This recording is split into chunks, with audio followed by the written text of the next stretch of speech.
We wish we could help you too, my mom declared after paying off my twins' $280K loans. I paid my own way. A week later, I got the fellowship of a lifetime.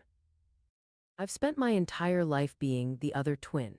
If you've never been an identical twin, you can't possibly understand what it's like to share your face with someone else while simultaneously fighting to be seen as your own person. But try to imagine being physically indistinguishable from your sibling, yet somehow always feeling like the lesser version in your parents' eyes. I'm Gina, 29 years old, and I just finished my medical residency alongside my identical twin sister Grace. We've always been eerily similar, same height, same laugh, same academic abilities. We even both decided to become doctors, though I specialized in neurology while she chose cardiology. The only real difference between us was how our parents treated us. From our earliest memories, our parents made it clear that Grace was their golden child. For our 10th birthday, she received a new laptop for her special projects, while I got a set of science books. When we both made the honor roll with identical GPAs, our father took Grace out for a special dinner. I was invited along as an afterthought. When we both needed braces, Grace got the nearly invisible kind. I got metal. The pattern was consistent throughout our childhood. Gina is more independent, my mother would say when relatives questioned the disparity. She's always been so self-sufficient. What she meant was, Gina doesn't need us as much. Gina will figure it out on her own. And I did. I learned early on that if I wanted something, I needed to make it happen myself. I babysat for extra money while Grace received a generous allowance. I applied for summer programs that offered scholarships while my parents paid Grace's way through the same programs. I found mentors who believed in me because my parents' belief always felt conditional. Dr. Marion Carter was the first person who truly saw me, not as Grace's twin or the independent one, but as Gina, a dedicated student with potential. She was the head of neurology at the university hospital where I volunteered during high school. While my parents were busy attending Grace's debate tournaments, Dr. Carter was reviewing my research papers and writing me recommendation letters. She became the mentor I desperately needed. Despite the uneven support, both Grace and I were accepted to Johns Hopkins School of Medicine. We were equally qualified, same MCAT scores, similar GPAs, comparable extracurriculars. The difference was that our parents beamed with pride at Grace's acceptance letter while merely nodding at mine. "We always knew you girls could do it," our father said, his arm wrapped firmly around Grace's shoulders. Throughout medical school, the pattern continued. Our parents paid for Grace's apartment near campus while I took out additional loans to cover my housing and worked part-time at the university library. They sent Grace care packages weekly. Mine arrived monthly, if at all. They attended every presentation Grace gave but made it to only one of mine, and they left early to catch Grace's study group dinner. Still, I persevered. I graduated with honors just like Grace. We stood side by side at commencement, identical in our caps and gowns, identical in our achievements, but vastly different in the support we'd received along the way. A week after graduation, our parents invited us both to dinner at their house. I assumed it was a small celebration for completing medical school. Instead, it was the moment when years of subtle favoritism finally crystallized into something undeniable. "We have an announcement," our father said, raising his glass. "We're so proud of both of you girls for becoming doctors, and to help Grace start her career on the right foot, we've decided to pay off her student loans in full." The room spun around me. Medical school had left each of us with approximately $280,000 in debt. I looked at my mother, waiting for the other shoe to drop, waiting for them to say they were helping me too. Instead, she smiled apologetically. "Gina, we wish we could do the same for you, but we just don't have enough saved for both of you, and you've always been so good at figuring things out. We know you'll manage your loans just fine." Grace at least had the decency to look uncomfortable. "Mom, Dad, that doesn't seem fair to Gina," she said quietly. Our father waved his hand dismissively. "Life isn't always fair, girls. We're doing what we can with what we have." What they had was more than enough to help both of us. My father's successful engineering firm and my mother's real estate career had provided them with a very comfortable lifestyle. They'd recently purchased a vacation home in Florida. Their choice wasn't about resources, it was about priorities. I maintained my composure throughout dinner, nodding and smiling mechanically while feeling hollow inside. Later that night, alone in my apartment, I finally allowed myself to break down. The physical weight of my debt suddenly felt crushing. It wasn't just about the money, it was the unmistakable message that came with it. Grace was worth investing in. I was not. The next morning, I wiped away my tears and did what I'd always done. I figured it out myself. I researched loan forgiveness programs and fellowship opportunities. I created a strict budget. I accepted a residency position that offered slightly better compensation despite longer hours.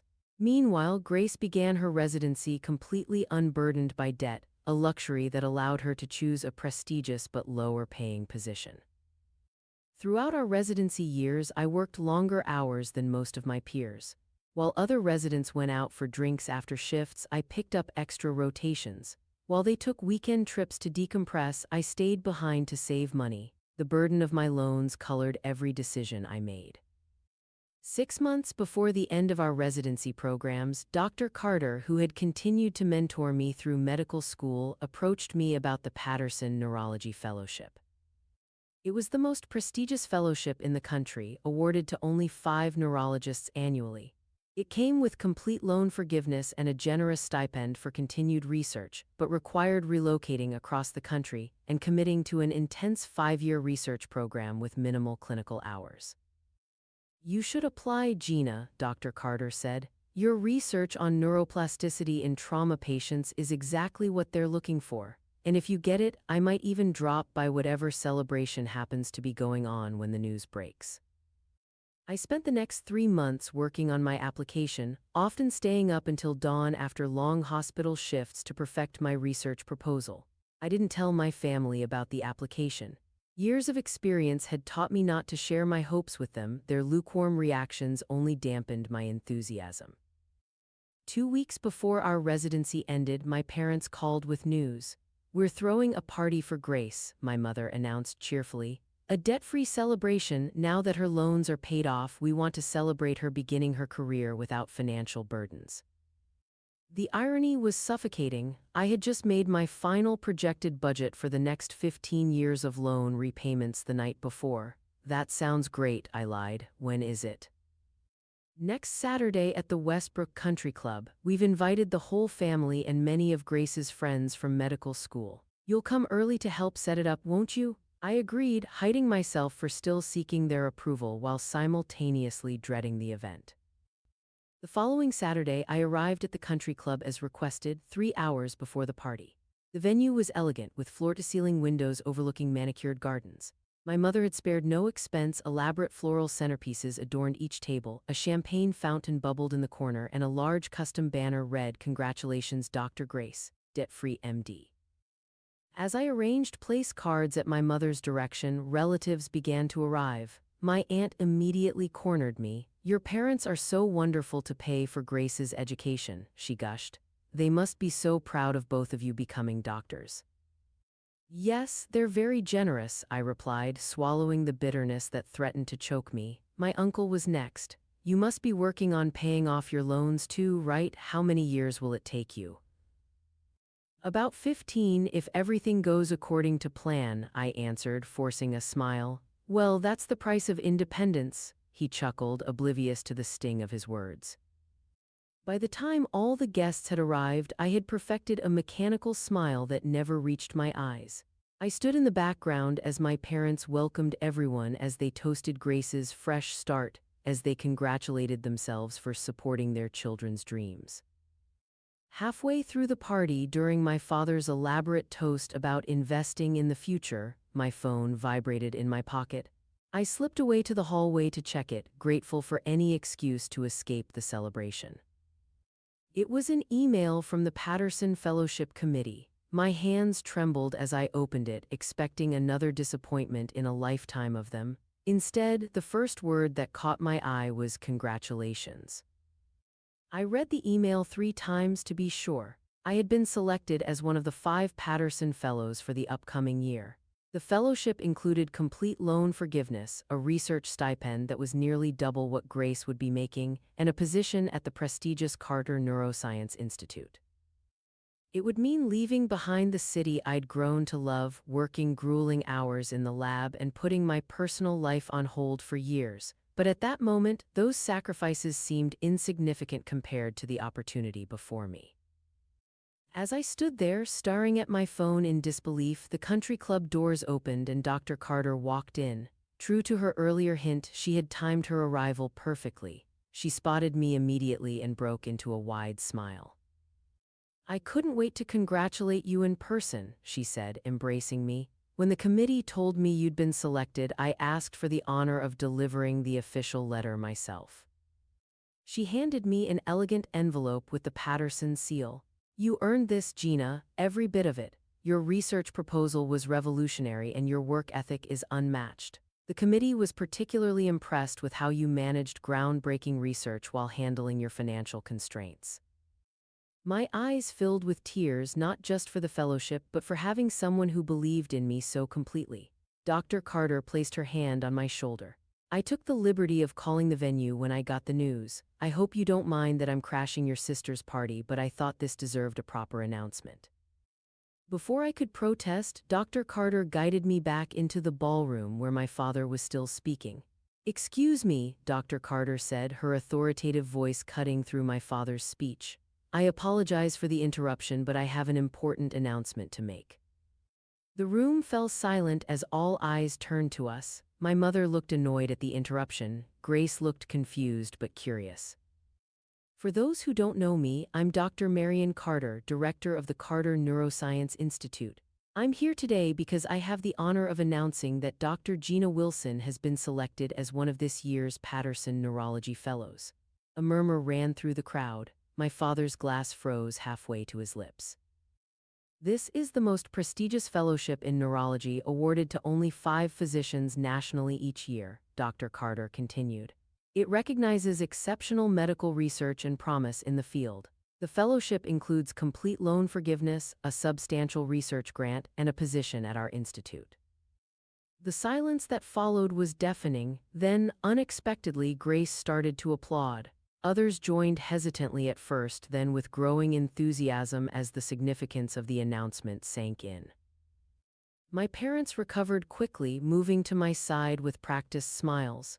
"We always knew you would succeed," my mother exclaimed, a bit too loudly. "This is exactly why we knew you didn't need our help," my father added, attempting to rewrite history in real time. Dr. Carter's smile remained pleasant, but her eyes hardened slightly. "Gina achieved this entirely through her own merit and determination. Her groundbreaking research on neuroplasticity was conducted while working additional hours to manage her student loans. Her success is entirely self-made." The subtle correction hung in the air. Several relatives shifted uncomfortably, glancing between my parents and me. Then Grace stepped forward. "Congratulations, Gina, you've always worked twice as hard as me with half the support." She turned to face our parents. "Mom, Dad, let's be honest for once. You've always favored me and it's never been fair to Gina." Our mother's face flushed. "Grace, this isn't the time or place." "Actually, it's exactly the time and place," Grace interrupted. "You threw a party celebrating how I'm starting my career debt-free thanks to you, while Gina has been working herself to exhaustion managing loans for the same education. And now she's achieved something amazing despite that disadvantage." The party disintegrated shortly after. Guests made awkward excuses to leave early. My parents busied themselves with cleanup, avoiding conversation. Dr. Carter stayed by my side, a protective presence until most people had gone. Before leaving, my aunt hugged me tightly. "I've watched this happen your whole life," she whispered. "I should have said something years ago. I'm so proud of you, Gina." A few days later, my parents requested a family dinner to clear the air. I agreed, not out of obligation, but because I finally felt ready to speak my truth without fear of their disapproval. We met at their house, the scene of countless family dinners where I'd swallowed my feelings along with my food. This time was different. When my father began with excuses about how they'd always believed in my independence, I calmly raised my hand to stop him. "I needed parents, not evaluators of my resourcefulness," I said quietly. "I needed support not just financially but emotionally. Every time you favored Grace, you sent a clear message that I wasn't as valuable, wasn't as worthy of investment." "That's not true," my mother protested weakly. "We're proud of you too." Perhaps you are now that I've succeeded despite your lack of support, but I've accepted that I'll never be your priority and that's okay. I don't need your validation anymore. Maybe one day we'll talk about what really mattered, but I no longer need that to be okay. My father's face crumpled slightly at this, a flash of genuine regret crossing his features before he composed himself. They seemed genuinely shocked by my calm certainty. Perhaps they'd expected tears or accusations or pleading. Instead, they faced a woman who had finally recognized her own worth, independent of their assessment. In the weeks that followed, our family dynamics shifted. My parents made awkward attempts at reconciliation, offering to contribute to my retirement fund, which I declined, sending expensive gifts, which I returned, calling more frequently, which I answered selectively. I maintained polite but firm boundaries. Grace and I grew closer through the experience. She acknowledged the unfairness that had benefited her throughout our lives and supported my decision to create distance from our parents. For the first time, we related to each other as individuals rather than as competitors for parental approval. The Patterson Fellowship transformed my professional life. Freed from the burden of debt, I could focus entirely on my research. The Carter Neuroscience Institute became my academic home, with Dr. Carter as the mentor and supporter I'd always needed. Under her guidance, I published my first major paper 6 months into the fellowship. The work was demanding, sometimes brutal. I spent endless nights in the lab, missed holidays with friends, and sacrificed the comforts of the city I'd left behind. There were moments when I questioned if I'd made the right choice, particularly during long holiday weekends when I was alone in the research facility while my colleagues were with family. But unlike my parents' expectations, the fellowship gave back in equal measure. My dedication wasn't taken for granted. It was recognized, valued, and rewarded. The sacrifices felt worth it because they were my choice, made for my future, not demanded as proof of my worth. On the day the journal arrived with my article, Dr. Carter framed the first page and hung it in her office next to her most significant achievements. "Your parents may not recognize your true value, Gina," she said, "but the medical community certainly does, and more importantly, I hope you do too." I do now. After a lifetime of being the other twin, I've finally become simply Gina, a successful neurologist, a respected researcher, and a woman who discovered that the best revenge against those who underestimate you is to succeed beyond their limited vision of your worth. The debt is gone, so is the weight of seeking approval from those unwilling to give it. What remains is the knowledge that I built this success myself, brick by brick, loan payment by loan payment, late night by late night. No one can take that away from me, not even my parents.